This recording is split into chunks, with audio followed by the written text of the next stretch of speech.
Da-da. Hello, Nigeria. Sit back and relax. And welcome back.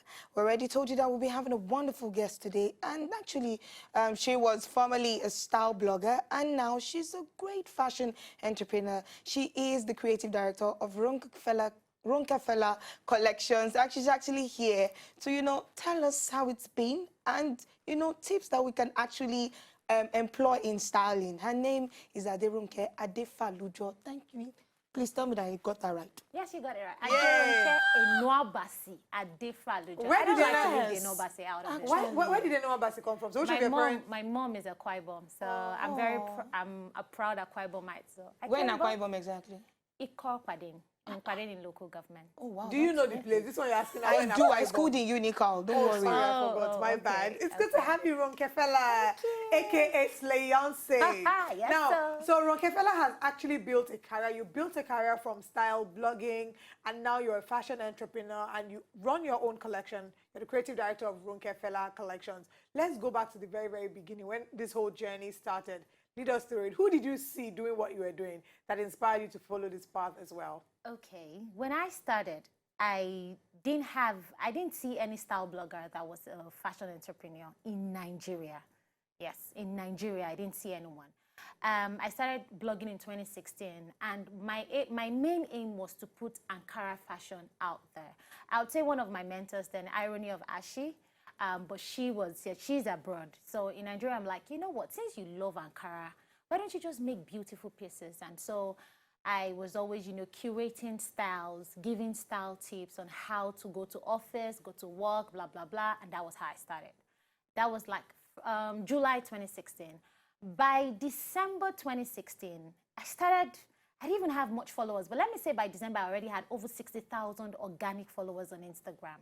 So now that means the Nigerian market loved what I was doing. They could relate with my style, and that made me happy.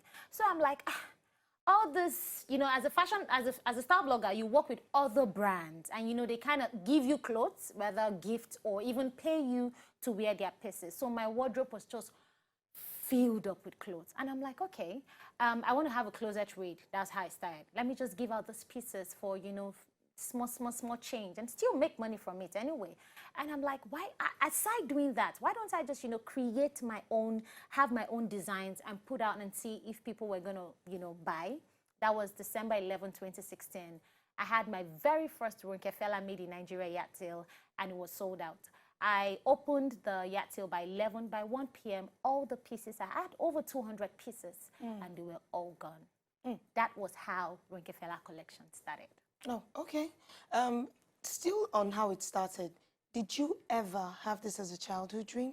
Because there are some people who actually say, yes, they thought about doing it, but they felt maybe they didn't have the skill for it. Was that the same for you? Honestly, I never thought I was going to be a fashion designer.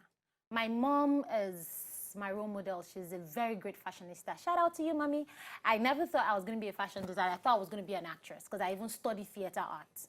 I was going to ask you what your fashion was was not even part of it. But, I had people who would be like, you can style color.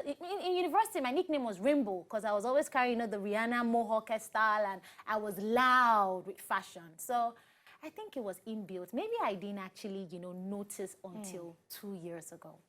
So, as a style blogger, because you're still a style blogger, still a style influencer, there are many young people who are starting, I won't say it's becoming crowded, but it's becoming populated. We're seeing many young people becoming style bloggers and style influencers themselves. I mean, every year on Independence Day, you should watch out for Ronke's coming out. Last year, you replicated General Sani Abacha.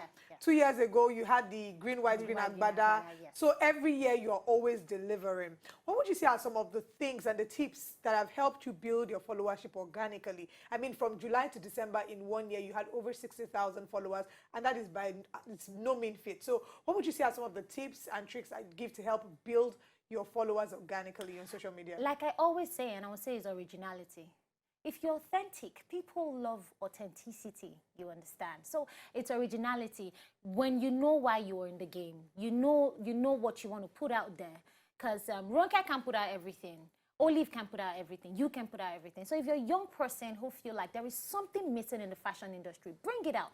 Put it out there. Be authentic. Be consistent. And, you know, your crowd naturally will be drawn to you. And even people who never thought this kind of thing existed, because you started it, they're going to give you that respect. I'm like, have you seen this person? Have you heard of this person? So for me, it was authenticity. I felt Ankara had to be out there. I had to be among the people. I know some people even forget my name is Ronke Fela. They call me Ankara Fela. So because, you know, I'm always wearing Ankara. So I'm one of those people, you know, sometimes even when I'm looking for style and I Google Ankara, I'm seeing myself, I'm like, oh, look at that. You're global, you know, now. So you just have to, you know, be authentic about it and, you know, okay, this is what I want. And you just pursue it and it's going to come out. Okay, so let's go to the part of you being an entrepreneur, a fashion entrepreneur. You have a factory? Yes, I do. Okay. How did that start up? How did you get funding for it? Okay, so when I started, shout out to my mom. My mom has been so supportive. I can't count how many times she has collected loan for this business to survive. Wow. And then, yes, I also had angel investors in my business. I wouldn't even lie to you. Friends, partners in relationship that feel like, you know what, this girl has talent, let's support her. But my number one support is Madam Ade Falujo, my mom. So she, you know, really supported me. And my dad, too, because my factory is in his home. So, you know, because all along, you know, I lived in Lekki, you know, after school, you're independent. You feel like, I think I need some privacy. So I got a place, apartment in Lekki and everything. And I was outsourcing all the while. Sometimes I travel as much as Aba, get fabrics everywhere. But it was stressful. And sometimes you have clients who want something like within 24 hours. Because you don't have a factory, you can't deliver. And that is you losing money. So I thought, and I'm like, you know what? I think I need to have my own machines, gather my own tailors, you understand, and, you know, bring out my own designs. And I told my dad erected an office for himself. I told him, excuse me, sir, this office is my own. Let me be paying you salary. But, you know, overall, I was like, no. I believe in you, and he sold it into my life. That's how I'm going to put it, you get. And I had to go back to my parents' house and start all over again and, you know, monitor the work they're doing. Because one thing about you being in the fashion industry, if you're not monitoring the work you're doing, your pieces might not end up having a good finishing.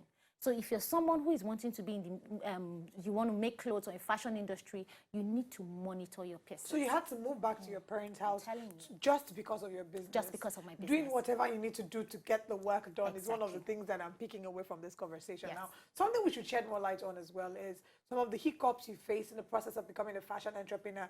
I know that, you know, very quickly in a few seconds, what is the most significant challenge that you faced in the business?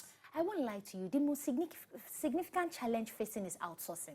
Sometimes I give you this design and the tailors do some, you know, totally different, and you've paid. And that is the design you will now have to sell out. You understand? So sometimes I cry because this is not what I want, but you're giving me something else and you've collected money. And you know how sometimes some of we Nigerians can be. So that was very, very challenging.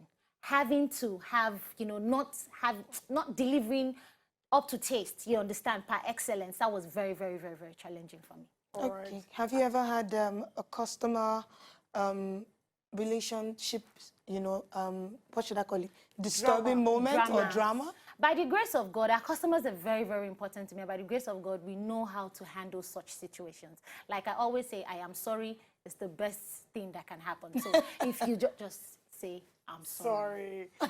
You're such an inspiration, Ronke. Thank you so much for sharing your story with us. Wish you all the best with Ronke Fela Collections. Thank you so And we look forward to wearing many more of your pieces. Now you can follow her on social media at Ronke Fela for more information. To enjoy more of these our Ogbonge videos when you just watch, press this button to subscribe on top of our YouTube page. You go love her.